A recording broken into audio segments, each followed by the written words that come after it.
Officially তাণ্ডবের তাণ্ডব শুরু হয়ে গেছে পুরো বাংলাদেশে। দেশে সিনেপ্লেক্স এবং সিঙ্গেল স্ক্রিনে দাপিয়ে চলছে তাণ্ডব।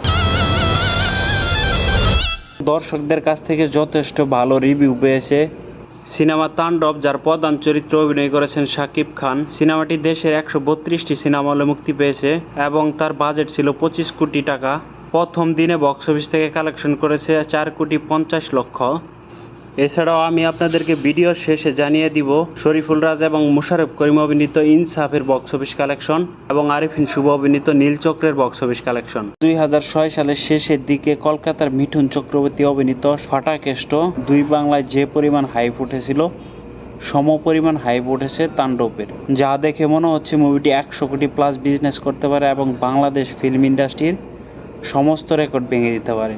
মুভিটি মেকিংয়ের কথা বলতে গেলে এত সুন্দরভাবে স্ক্রিন প্লে করা হয়েছে এবং গল্পটাকে এত ভালোভাবে সাজানো হয়েছে যে ছোট ছোট জিনিসগুলোতে নজর দেওয়া হয়েছে এবং নিখুঁতভাবে ফুটিয়ে তোলা হয়েছে। এর আগে বাংলা ফিল্ম ইন্ডাস্ট্রিতে কোনো ফিল্মে এত পরিমাণ পরিশ্রম করে নাই কোনো পরিচালক, এবং রায়হান রাফির ক্যারিয়ারের সবচেয়ে হিট ছবি হতে চলেছে তাণ্ডব।